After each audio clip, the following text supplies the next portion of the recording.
क्या तुम्हारा भी बोर्ड एग्ज़ाम अभी अभी ख़त्म हुआ है और तुम इस बात को लेकर परेशान हो कि 11th में क्या स्ट्रीम लेकर पढ़ा जाए?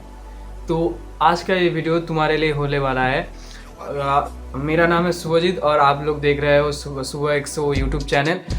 आज मैं बेसिकली बात करने जा रहा हूँ कि जो बच्चे मतलब मेरे जैसे जो स्टूडेंट है, मैं भी 10th में पढ़ता था। मैंने भी इस साल बोर्ड एग्ज़ाम दिया है और मैं भी बोर्ड एग्ज़ाम देने के बाद 2-4 दिन काफ़ी परेशान था कि 10th के बाद क्या स्ट्रीम लूँ, क्या लेकर पढूँ। इस बात को लेकर थोड़ा फ्रस्ट्रेटेड था।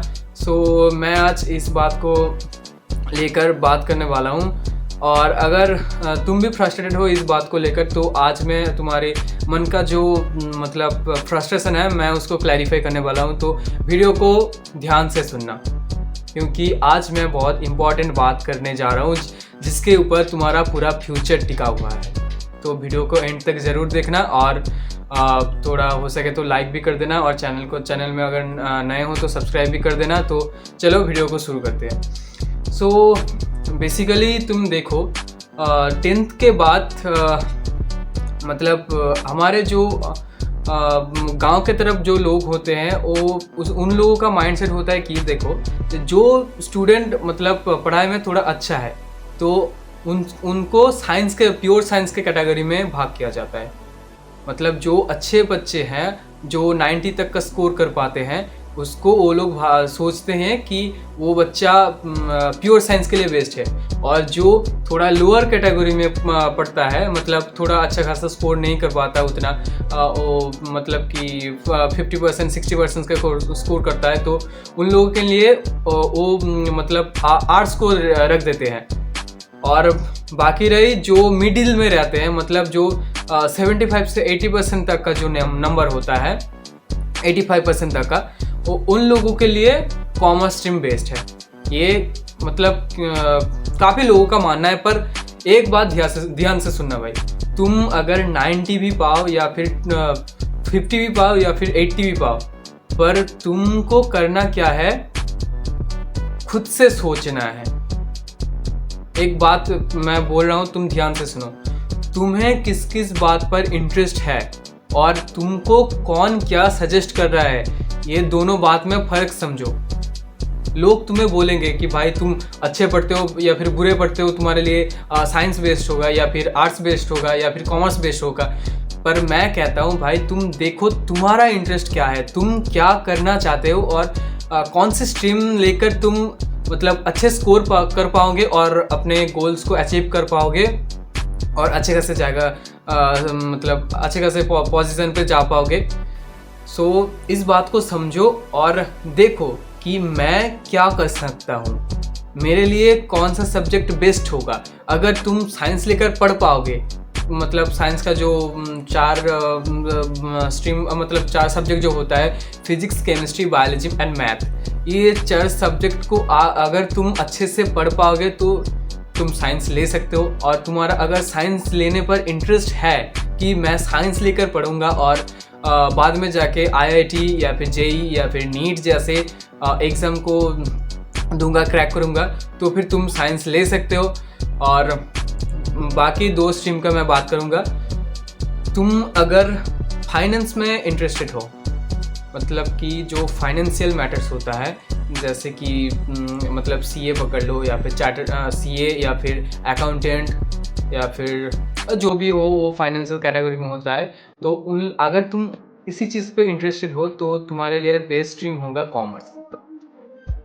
और अगर तुम अदर्स कैटेगरी पे हो मतलब तुम्हारे लिए बुक राइटिंग या फिर ड्राइंग वगैरह ये सब मतलब पेंटिंग वगैरह जो मैंने मतलब कि लिटरेचर जो होता है वो अगर तुम अगर लिटरेचर में इंटरेस्टेड हो तो तुम्हारे लिए आर्ट्स बेस्ट होगा। एक्चुअली मैं खुद का मैं बोलता हूँ, मेरे को भी मेरे पड़ोस से सजेस्ट किया गया था कि भाई तुम अच्छे पढ़ते हो, तुम साइंस ले सकते हो। पर मैं सच बताता हूँ मैं उतना अच्छा नहीं पढ़ता। मेरा टारगेट जो है बोर्ड एग्ज़ाम में 75 से 80% तक का। एक्चुअली मेरा बचपन से ही इंटरेस्ट है फाइनेंस में। मैंने सोच रखा है कि 10th के बाद मैं कॉमर्स लेके पढ़ूँगा और 10th तो मेरा बोर्ड तो एग्ज़ाम ख़त्म हो गया, पर अभी तक उतना अच्छे से प्रिपेयर नहीं हुआ मैं। पर कॉमर्स लेके पढ़ना है, मेरा ये मानना है कि मैं जिसमें इंटरेस्टेड हूँ मैं उसको लेकर ही पढ़ूँगा। सो एक ही बात मैं बोलना चाहता हूँ भाई, देखो किसी की भी बात नहीं सुनना, और अच्छा हो सके तो तुम फैमिली वालों के साथ बात करो, उन लोगों से पूछो कि क्या लेना ज़रूरी होगा, उन लोगों से पूछो। मतलब ये नहीं कि वो लोग जो बोलेंगे तुम वो स्ट्रीम ले लोगे, पर नहीं, तुम उन लोगों से पूछो, वो जो सजेस्ट करेंगे और तुम खुद को जो सजेस्ट करोगे वो दोनों मैच होना चाहिए। वरना अगर फैमिली वाले तुम्हारे ऊपर बोझ चपा दिया और तुम ना ले पाए तो वो पढ़ने का कोई मतलब ही नहीं हुआ। तुम अगर हेवी स्ट्रीम ले लोगे, उसके बाद पढ़ नहीं पाओगे, उसके बाद बोलोगे मुझसे नहीं हो रहा है, तो फिर क्या होगा, तुम फेल हो जाओगे इस एग्ज़ाम में। उसके बाद जो बोर्ड एग्ज़ाम होगा 12th में, वो उसमें तुम फेल हो जाओगे। सो मैं एक ही बात कहूँगा, किसी की भी मत सुनना, खुद का करना, खुद का सुनना, और खुद क्या ले पाओगे तुम उसको देखो, और खुद की स्ट्रीम लो और खुद ही चुनो अपना स्ट्रीम। और बात रही पढ़ने का, तो मैं एक ही बात बोलूँगा, हमारे यहाँ जो होता है 11th और 12th में उतना अच्छे से स्कूल में क्लास नहीं होता है, बस थोड़ा बहुत होता है, मतलब क्लास होना चाहिए तो होता है, लेकिन मतलब ज़्यादातर जो टीचर होते हैं वो क्लास बंक कर देते हैं, और स्टूडेंट भी उतना मतलब स्कूल फुल नहीं जाते, इसलिए पढ़ाई उतना अच्छे से नहीं होता। तो एक्चुअली हम लोग क्या करते हैं इधर, 10th के बाद स्कूल में तो एडमिशन लेते हैं, स्ट्रीम लेते हैं, उसके बाद स्कूल में उतना ज़्यादा हमारा पढ़ाई नहीं होता है, इसलिए हम अच्छे से ट्यूशन लेते हैं। जितना भी सब्जेक्ट हो सके उतना, मतलब उतने सब्जेक्ट पे तुम स्पेसिफिक तरह के टीचर्स लो जो तुम्हारे पढ़ाई में हेल्प कर सके। और आज के लिए इतना ही। जो बात मैंने बोला वो ध्यान से याद रखना कि खुद का सुनो, खुद क्या कर पाओगे वो देखो। और आज के लिए इतना ही, बाकी नेक्स्ट वीडियो जल्दी आएगा। और फ्रस्ट्रेटेड रहने का कोई मतलब नहीं है, मैंने जो बोला वो तुम करके देखो, खुद से सोचो, और बस यही बात। और अच्छे से पढ़ाई करो, बस ठीक है। चलो आज के लिए इतना ही, उसके बाद नया वीडियो आएगा।